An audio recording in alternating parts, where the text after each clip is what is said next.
Hi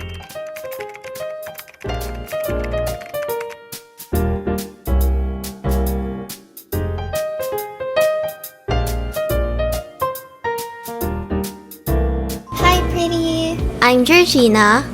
In today's video, I will be unboxing and testing out Arrtx acrylic markers, as well as drawing a sketchbook spread of Sawako from the shoujo anime From Me to You. Or at least attempting to. Oh my gosh, I'm so excited to unbox it! So here's the grand reveal of the markers, and oh my gosh, they are the most aesthetic markers I've ever seen. If you've never heard of acrylic markers before, they are basically markers that you can use on any surface. Unlike traditional markers, these markers can be layered just like paint and they don't bleed through the back. Now moving on to the sketchbook, I decided to choose the A5 one instead of the A4 because I personally like smaller sketchbooks more.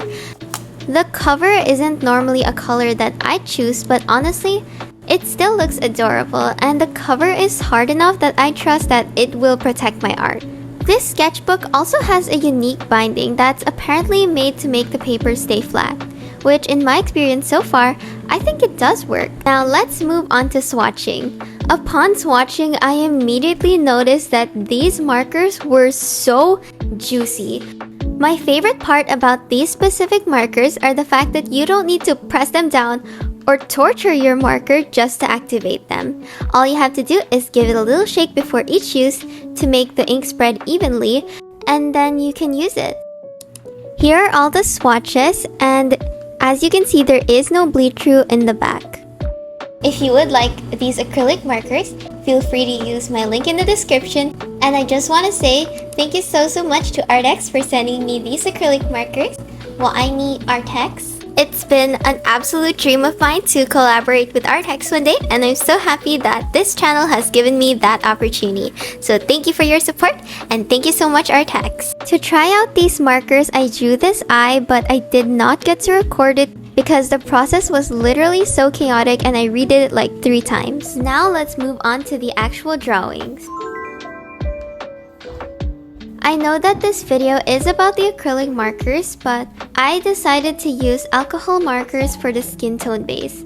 The reason being is that I noticed that this acrylic marker set kind of lacked color variation. For the skin tone, the only colors I could use was a pastel yellow or a baby pink, which I think was alright because in the eye illustration, I was actually able to blend them both to kind of get this flesh shade. However, I feel like it would be more convenient if there was already a proper skin tone shade. The alcohol markers I'm using for this illustration are actually Arrtx alcohol markers. I really love their colors because I find it to be like aesthetically pleasing and fitting with my art style. I bought like 2 of their packs last year and I use them like so much whenever I draw. I found them to be really easy to blend and they don't really bleed that much. Now that we're done with the skin tone base, let's move on to the acrylic markers. Here is how the design looks close up. I'm so in love with it. It comes with this really fine nib, and you can also like take this off for some reason. One of the unique features about acrylic markers is that you can layer them on top of each other. And the perfect demonstration for that is when I accidentally smudged the blush with a black marker. If that was alcohol markers, I would be cooked right there. It's gonna be a failed art piece and there's no way of reviving it. But luckily, we have acrylic markers to the rescue. Another thing about these acrylic markers is that their nib can literally do super fine details. Like, I was shocked because as you know, I have alcohol markers and they aren't that precise. Like, they will bleed a little, but then these ones literally are so precise. Whatever you lay down is what's gonna be there.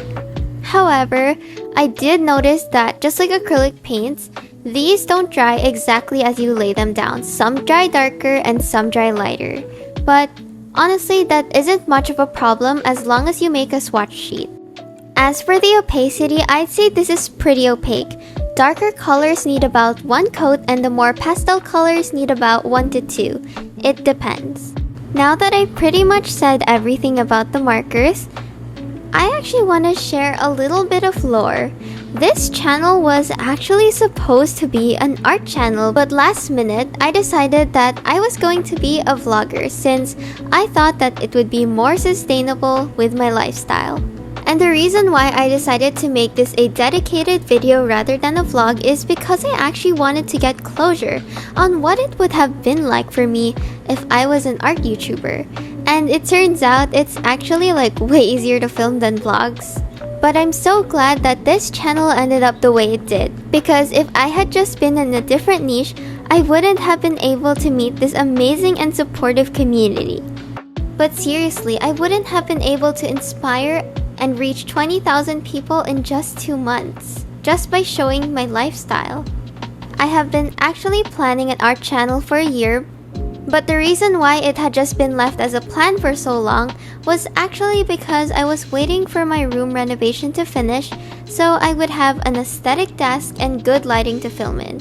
But it just kept getting delayed until a whole year later, which was the summer I decided to be a vlogger last minute. I guess when life gives me lemons, I eat them up. Wait, what? Why is that in my script? Just kidding, but no, I actually do though. What I learned from this is that everything happens for a reason. If the room renovation had just finished earlier, I would have become an art YouTuber and missed out on all of these opportunities. The point is, sometimes when you let go of an opportunity, new opportunities come to you, and this channel was just one of the best opportunities that I've had. Because not only did I still get to collaborate with Arrtx, which was the main reason why I wanted to be an art channel, I also got to meet so many new people and collaborate with more than just art brands. I'm not sure if I will be posting another art video, but maybe in the future if Arrtx decides to reach out again, I might make another one. I also just realized that I haven't talked about the artwork at all. I decided to draw the character Sawako since she's a character that I find so adorable. But to be honest, I don't think I translated her well into my art style. Like, it doesn't really give off her vibe. Maybe it's the way I draw eyes. But either way, for the outfit on the right, I actually chose it from Pinterest. While Sawako has a lot of adorable outfits I could have chose from, when I saw this outfit from the shoujo girl aesthetic that was trendy during summer, I just thought it was so cute, so I had to draw it. I also added her phone with the little keychain Kazehaya gave her. And the bottom outfit was that winter outfit from season 2 where he gave her that keychain. I definitely thought of this concept so last minute, but I hope you do like it. And this is the final artwork. Thank you so much for watching my first art video. Hopefully not the last. If you're not a previous subscriber and you just found me from this video, hi, I hope you enjoy. And even if you already subscribed to me, thank you so much for tuning in, even if this isn't my regular content. If you made it up to here, comment down below the word art. Thank you so much for watching. Keep smiling, pretty.